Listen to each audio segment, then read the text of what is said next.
அர்த்தமற்ற வாழ்வை அர்த்தமுள்ளதாக மாற்றுவது அன்பு, அர்த்தமுள்ள வாழ்வை அற்புதமாக மாற்றுவது நட்பு. அப்படி ஒரு வாய்ப்பு பொம்மை கதாநாயகியாக தந்து உயர்த்திய நாயகனுக்கு நன்றி சொல்வதாக கூட இருக்கலாம். பொம்மை நாயகி இயக்குனர் ஷான் அவர்களை பேச அழைத்தார். பொம்மை நாயகி பத்தி அதிகமா பேசினது கவிதா அவங்க தான் இருப்பாங்க நினைக்கிறேன். எல்லாமே இல்லையா, நன்றி. முதல்ல வந்து நிறைய விழாக்கள்ல வந்து பாத்தீங்கன்னா, நிறைய சினிமா விழாக்கள்ல, சினிமா ப்ரொமோஷன்ல ப்ரொடியூசர்ஸ் வந்து பதட்டமா இருப்பாங்க, டைரக்டர் ரொம்ப ஹாப்பியா இருப்பாரு. ஆனா இங்க பார்க்கும்போது ப்ரொடியூசர்ஸ் வந்து பயங்கர ஹாப்பியா இருக்காங்க. ஆனா நண்பர் ராஜ்மோகன் கொஞ்சம் பதட்டமா இருக்காரு. அதுக்கு காரணம் எனக்கு என்னன்னா, இந்த திரைப்படத்தை சரியா கொண்டு போய் சேர்த்துடணுங்கிற அந்த சின்ன பதட்டம் மட்டும்தான். அதுக்கு வந்து பத்திரிகையாளர்கள் நீங்க வந்து அதுக்கு வந்து துணையா இருப்பீங்கன்னு நம்புறேன். அதே மாதிரி பர்சனலா இந்த படத்தை வந்து ப்ரொடியூசர்ஸ் இன்னும் அந்த ப்ரொமோஷன் சைடு வந்து இன்னும் கூடுதலா கொண்டு போயிட்டீங்கன்னா இன்னும் அது இன்னைக்கு மிகப்பெரிய தேவையா இருக்கு. இது 300வது படம் பாபு வந்து எனக்கு அவரோட 300 படத்துல எனக்கும் என் படம் எனக்கு ஒரு அடையாளத்தை கொடுத்தவர். எனக்கு தெரிஞ்சு இந்த 300 படத்துல இதான் முதல் முறை ஒரு ஹீரோயின் வந்து அவரை கியூட் ஸ்வீட்லாம் சொல்றது. அது வேற அவங்க சொன்னது வந்து சரியா புரியலன்னா, முதல்ல அவர் வந்து ரொமான்ஸுக்கு ஒத்துழைக்க மாட்டாரு, அப்புறம் பேசி புரிய வச்சு ரொமான்ஸுக்கு ஒத்துழைக்க வச்சிருக்காங்க. அதானே, அதுவே எனக்கு பயங்கர சந்தோஷமா இருக்குண்ணே.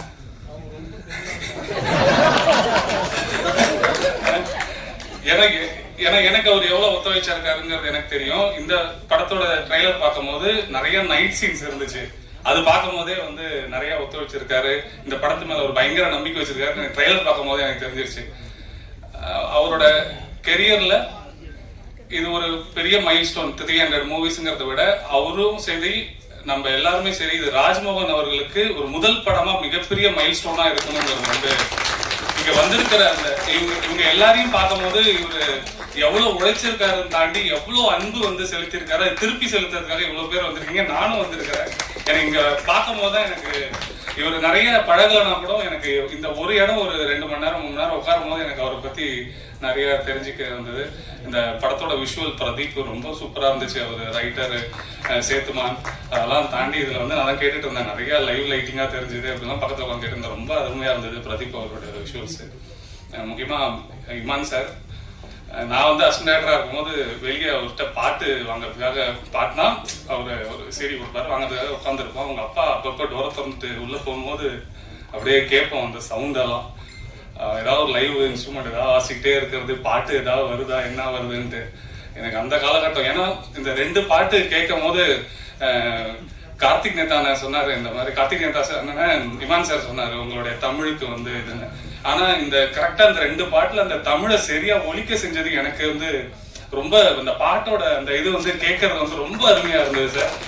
ஒரு மெலோடி பாட்டு, அதுவும் உங்க குரல்ல நீங்க சொன்னீங்க இங்க வந்து இது நான் ரொம்ப நாள் கழிச்சு பாட்டு நான் கேட்கும் போது தோணுச்சு எனக்கு.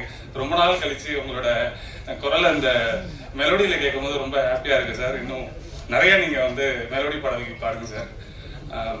இதில் நடிச்ச நடிகர்கள் இன்னும் நிறைய பேர் பாத்தீங்கன்னா வெவ்வேறு படங்கள்ல சிறந்த கதாபாத்திரமா நிறைய படங்கள் பார்த்தோம். இதுல ஒட்டுமொத்தமா இத்தனை நடிகர்கள் எனக்கு தெரிஞ்சு வந்து சிறந்த எல்லா திரைப்படங்கள் நடிக்கிற நம்ம காளி வெங்கட் அவர்கள் ஆகட்டும், மதன் அவரு ரமேஷ், அப்புறம் உங்க அம்மா கதாபாத்திரம். ஆக்சுவலா அவங்க ஃபர்ஸ்ட் தெரியல, இவங்க மைக்ல பேசணும்னு தெரிஞ்சு இப்ப சமீபத்துல அவங்க ரெசார்ட் அதுல நான் பார்த்தேன். அதுல நல்லா அவங்க இது பண்ணிருந்தாங்க. மற்ற எல்லாருமே மெயினா இருக்காங்க. ஹீரோயின் அவங்க எல்லாருக்குமே, குறிப்பா வந்து தயாரிப்பாளர் அவர்களுக்கு இது வந்து நிச்சயமா வந்து ஒரு ராஜ்மோகன் அவர்களுக்கு முதல் படம் அப்படிங்கிறத தாண்டி இந்த படம் உங்களுக்கும் வந்து உங்க தயாரிப்புக்கு வந்து மிகப்பெரிய வெற்றி அடையும்.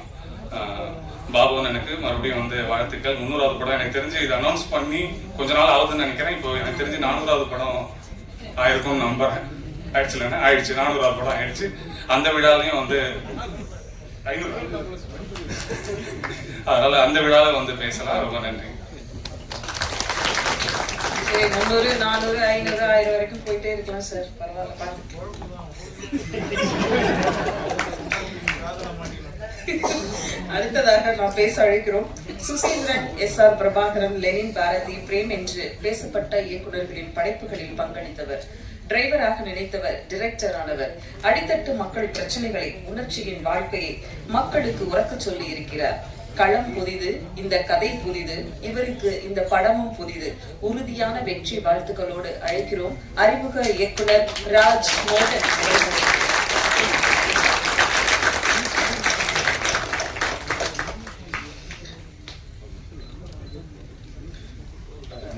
பிரஸ் பத்திரிகை நண்பர்கள் அனைவருக்கும் வணக்கம். ஒரு 12 வருஷ போராட்டம் இந்த இடத்துக்கு வர்றதுக்கு அது ஃபஸ்ட்டு வந்து கிருத்திகா தங்கப்பாண்டியனுக்கும் தங்கப்பாண்டி சாருக்கும் நன்றி. என்னென்னா என்னோட சொந்த காசை போட்டு நடந்தால் கூட இப்படி படம் எடுத்துருக்க மாட்டேன். என்னை அவ்வளோ சுதந்திரம் கொடுத்து முழுமையாக என்னை நம்பி இந்த படத்தை கொடுத்துருக்காங்க. ஸோ என்னோட கனவு ப்ரொடியூசர் அவங்க இன்னும் நல்ல படங்கள் பண்ணணும். ஸோ அதுக்கு நாலு கூட சப்போர்ட் பண்ணுவேன். ஸோ அவங்களுக்கு நன்றி சொல்லிக்கிறேன். ஸோ அவங்களை அறிமுகப்படுத்தினது என்னுடைய தம்பி சுந்தரபாண்டி தான். அவனும் அண்ணன் தான் என்னை கூட்டு போய் ப்ரொடியூசர் என்ஜாய் பண்ணியிருக்கேன். ஸோ அவங்களுக்கு என்னுடைய பெரிய நன்றி. அப்புறம் மீனா வந்து ரிஜின் ராஜா சாருக்கும் நன்றி சொல்லிக்கிறேன். சண்முகமூர்த்தி சாருக்கும் நன்றி சொல்லிக்கிறேன். அப்புறம் இந்த படத்தில் வந்து சத்யஜோதி ஃபிலிம்ஸ் வந்து எங்களுக்கு கொஞ்சம் சப்போர்ட் பண்ணியிருக்காங்க. டிஜிட்டல் வைஸ் அசோசியேட் ஆகிருக்காங்க. டிஜி தியாகராஜன் சாருக்கும், அர்ஜுன் தியாகராஜன் சாருக்கும், அப்புறம் செந்தில் தியாகராஜன் சாருக்கும், அப்பு சாருக்கும் ரொம்ப நன்றி தெரிவிச்சுக்கிறேன். ஸோ அப்புறம் ஓகே அப்புறம் இது யோகி பவனுக்கு நன்றி சொல்லிக்கிறேன். ஏன்னா ஒரு 7 வருஷம் 8 வருஷம் நான் சினிமாவில் இல்லை, வெளியே வந்துட்டேன். ஒரு டிரைவராக தான் வண்டி ஓட்டிகிட்டு இருந்தேன். ஒரு நாள் லாக்டவுனில் திடீர்னு அவர் கால் பண்ணார். அவர் யார் நம்பர்னே தெரில. நான் யோகி பாபு பேசுகிறேன்னாரு. பார்த்தா அவரோட வாழ்க்கையும் என்னோட வாழ்க்கையும் ஒரே டைம் தான் ஆரம்பிச்சது. நான் ராஜபாட்டை படத்தில் அஸ்னேட்டாக ஒர்க் பண்ணிட்டு இருந்தேன். அப்போ தான் அவர் யோகி படத்தை வச்சுட்டு வந்துட்டு இருந்தார். ஸோ அவருக்கு நான் கிளாப் படிச்சிருக்கேன். ஸோ அந்த ஒரு இதில் அவரோட குரோத் கொஞ்சமாக வளர்ந்து இருந்துச்சு. நானும் அவர் கூட பேசிட்டு இருந்தேன். ரொம்ப பீக் போயிட்டாப்புல. அதுக்கப்புறம் நான் அவர்கிட்ட தொடர்பில் இல்லை. அவர் நம்பரும் என்கிட்ட இல்லை. இப்போ திடீர்னு ஒரு நாள் கால் பண்ணி இந்த மாதிரி என்னடா வண்டி ஓட்டிகிட்டு இருக்கும்போது வாடா எனக்கு ஏதாவது ஒரு கதை சொல்கிறான்னு சொன்னார். ஸோ அப்படி ஆரம்பிச்சு தான் இன்றைக்கி அர்ஜுன் பேர் 10 3வது படமாக வந்து நிற்கிது. யோகி பாபா எனக்கு நன்றி. அப்புறம் யோகி பாபா நான் வந்து இந்த படத்தில் வந்து ரொம்ப எனக்காக மெனக்கட்டு நிறையா கஷ்டங்கள் சின்ன சின்ன விஷயம் அனுபவிச்சு நல்லபடியாக பண்ணி கொடுத்துருக்காரு. அப்புறம் 3வது படம் கொடுத்ததுக்கு ரொம்ப நன்றிண்ணே. அப்புறம் யோகி பாபனை வந்து அவருக்கு இன்னொரு கதையும் சொன்னோம். படம் ஷூட்டிங் போயிட்டு இருக்கும்போது அவர் கேட்டார், என்னடா அடுத்து ஒரு கதை சொல்கிறேன்னாரு. அப்புறம் சொல்லுவோண்ணே என்ன சொல்லும் போது பார்த்தோன்னா அவர் ஒரு நல்ல ஒரு லக்ஸரி கார் ஒன்று அண்ணன் வாங்கியிருந்தார். வாங்கிட்டு வந்துட்டு டேய் புது காரில் எல்லாம் இப்படி ஏமாற்ற மாட்டேங்கிறாண்டாரு. அண்ணே அடுத்து நம்ம பார்ட் 1 ஒன்று பண்ணுறோம் அண்ணே, அது புது கார் வச்சு தானேண்ணே. டேய் நாளைக்கு காலையிலேயே வரேன், என் வண்டியை செக் பண்ணுறா, ஓட்டி பாரா, டாக்குமெண்ட் எல்லாம் கரெக்டாக இருக்கா பாருன்னாரு. அப்புறம் அவருக்கு ஒரு அனுபவம் இருந்தது, அதையும் சொல்லியிருந்தாரு. ஸோ அந்த மாதிரி தான் ஆரம்பிச்சது. ரொம்ப நன்றி நான் யோகி பாவனே. அப்புறம் காளி வெங்கடனாக்கு நான் ரொம்ப நன்றி சொல்லிக்கிறேன். ஏன்னா அவர் இந்த கதையில் ஃபஸ்ட்டு இந்த கதை சொன்னது சமுத்திரக்கணி சாருக்கு தான். அவர் ஒரு சூழ்நிலையில் பண்ண முடியாமல் போயிடுச்சு. அப்புறம் காளி வெங்கடனார் தான் இல்லைன்னு நான் என்னை கூட்டு போய் அறிமுகப்படுத்தினார். ஹீரோவாக அவர் பண்ணுறதுக்கு அந்த கதையை சொன்னோம். அப்புறம் ஒரு இடத்துல அவரை கேரண்டர் இந்த படத்தில் இந்த நம்ம மொத்தம் நீங்கள் என்ன வேணால் லோன் வாங்கிக்கிங்க, இந்த கேரண்டி கையெழுத்து போட்ட ஒரு ஆள் ஒரு முகம் உங்களுக்கு தெரிஞ்சுன்னா அது காளி வெங்கட்ட நம்ம உங்களுக்கு எல்லா பேருக்கும் ஞாபகம் வந்துடும். அந்த கேரண்டி கையெழுத்து பொருள் அவங்களுக்கு என்னென்ன பிரச்சனை இருக்குன்னு சொல்லி அண்ணன் அழகாக பண்ணியிருக்காங்க. ஸோ எனக்கு சிறப்பாக பண்ணிக்கிட்டுருக்கேன். அவருக்கு என்னுடைய நன்றி தெரிஞ்சுக்கிறேன். அப்புறம் இந்த கதை சொல்லும் போது அவர் புது கார் வாங்கி அவர் ஏமாந்த கதையை என்கிட்ட சொன்னார். ஒரு எம்ஜிக்கு ஹெக்டார் கார் வாங்கி அந்த கதையை சொன்னார். அப்புறம் யோகி பாபனோட கதை சொல்லும்போதும் அவரோட அசிஸ்டன்ஸும் ஏமாந்துருந்தாங்க. ஸோ இந்த மாதிரி இதில் ப்ரொடியூசர் சார்ட்ட கதை சொல்லும் போது அவங்களும் ஒரு வண்டி வாங்கி ஏமாந்துருந்தாங்க. என்னோட எடிட்டரும் ஏமாந்துருந்தார். இப்படி எல்லா பேரும் ஏமாந்துருந்தாங்க.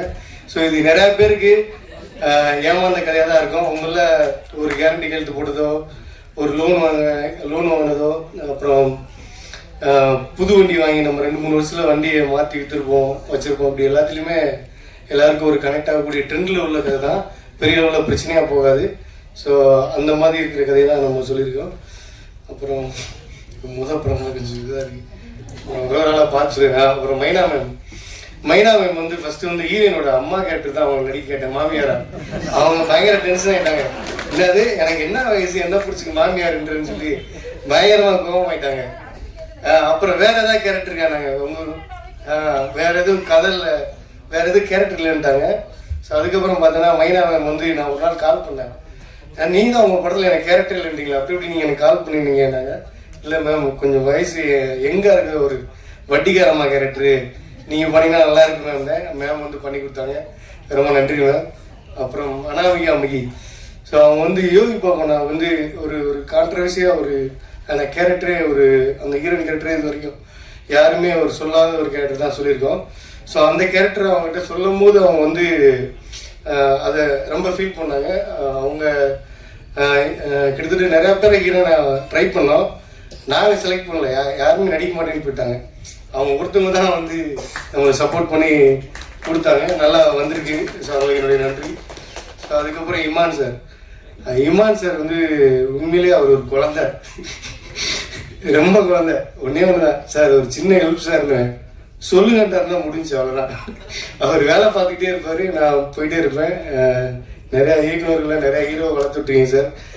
இந்த படத்தில் வந்து யோகி பாபா வந்து அவரே சொல்லுவார் நான் காமெடியன் தான், கதைங்க நான் இருந்தாண்டு. ஆனால் இதில் வந்து இமான் சார் வந்து நான் எடுத்த படத்தை வந்து அவர் ஹீரோவாகவே அவரோட பிஜிஎம் மிரட்டி பாட்டிருக்காங்க. அந்த அளவுக்கு இமான் சாரோட ஒர்க்கு பல மடங்கு நல்லபடியாக பண்ணியிருக்காரு. ரொம்ப நன்றிங்க சார், தேங்க்யூ சார். அப்புறம் கார்த்திக் நேதா வந்து அவர் ஒரு 15-16 வருஷம் நண்பர் தான் நானும் வரும். லெனின் மூலியமாக இந்த படத்தில் பேசி பாட்டு எழுதணும். எழுதிட்டு இருக்கும்போது ஒரு நாள் நான் கேட்டேன், நண்பன் என்ன உங்களுக்கு தெரியுமா நண்பண்ண, எனக்கு தெரியாதுன்னாரு. நான் உன் நண்பர் தானே. ஏன் நண்பரா நீங்க, எனக்கு தெரியவே இல்லைங்க. இல்லை அப்போ ஒரு டைம் நண்பா, அவன் நண்பர்கள் 2 பேருமே அவன் மறந்துடுவோம் அந்த மாதிரின்னு சொல்லபடியும். அப்புறம் இந்த கதை சொல்லபடிக்கு ரொம்ப இன்ட்ரெஸ்ட் ஆகி நல்லா பாட்டு எழுதி கொடுத்தாரு. ஸோ அப்புறம் மதனண்ணாவும் நானும் மோட்டார் பில்லு தான் ஒரே தான் இருந்திருக்கோம். ஸோ அவர் கதை சொன்னோன்னே நல்லா இருக்கு பண்ணிக்கலான்ட்டாரு. ரமேஷ் அண்ணாவும் இந்த படம் அவருக்கு ஒரு நல்ல கேரக்டராக பேசப்படும் நம்பியிருக்கேன். அப்புறம் மாமியார் கேரக்டர் பண்ண சௌந்தர்யா மேம் வந்து அதான் அவங்க சொன்ன மாதிரி ஷூட்டிங்க்கு 2 நாளைக்கு முன்னாடி தான் வந்தாங்க. எனக்கு ரொம்ப கான்ஃபிடண்ட்டாக இருந்தாங்க அவங்க மேலே, அவங்க பண்ணலாண்டு. ஸோ அவங்ககிட்ட ஒரு கோபம் இருக்குது, அவங்க கண்ணில் அது நல்லா இருந்துச்சு. ஸோ அவங்க ரொம்ப நல்லா பண்ணியிருக்காங்க. இந்த படம் வந்ததுக்கப்புறம் அவங்க இன்னும் பெரிய லெவலில் பேசப்படுவாங்க, எனக்கு ரொம்ப பெரிய. அப்புறம் பிரதீப் கேமராமேன், என்னோட கேமராமேன் பெரிய சப்போர்ட்டு பிரதீப் காளிராஜா. ஸோ அவர் ஒரு 4 படம் பண்ணியிருக்காரு. ஸோ அவர் இன்னும் அவர் ஒர்க் பண்ண படம் எதுவும் வெற்றியாகலை, இந்த படம் அவருக்கு ஒரு பெரிய வெற்றியை கொடுக்கணும். அதுக்கப்புறம் அவர் பெரிய ஹீரோ ப்ரொடக்ஷனில் ஒர்க் பண்ணோம். வாழ்த்துக்கள் தம்பி. அப்புறம் என்னோட எடிட்டர் சார் காசி சொன்னார் சார். ஸோ அவர் வந்து ஒரு 60-70 படங்கள் மேலே எடிட் பண்ணியிருக்காங்க. ஸோ இந்த படம் வந்து அவங்களுடைய ஒர்க்கு வந்து ரொம்ப நல்லா வந்திருக்கு. ஸோ அவருக்கு என்னுடைய வாழ்த்துக்கள் சொல்லிக்கிறேன்.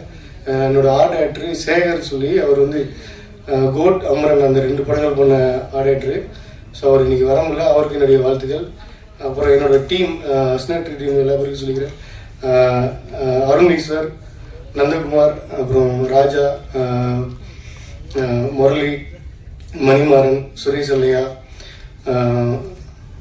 சதீஷ், ஆத்விகி, கார்த்திக், இவங்க எல்லா பேருக்கும் நன்றி சொல்லிக்கிறேன்.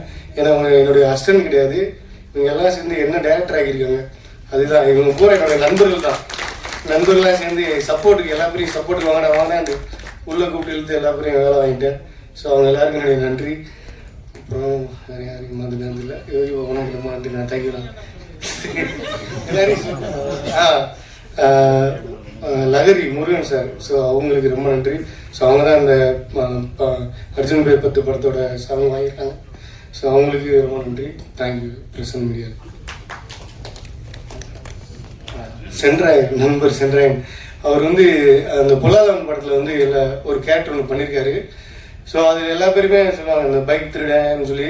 இந்த படம் இவருக்கு ஒரு ஐகானிக்காக ஒன்று மாறும், அந்த அளவுக்கு ஒரு பெரிய ஒரு நல்ல கேரக்டர் பண்ணியிருக்காரு. ஸோ இவருக்கு ஒரு பெரிய இதாக அமையணும். ரொம்ப நன்றி, தேங்க்யூ.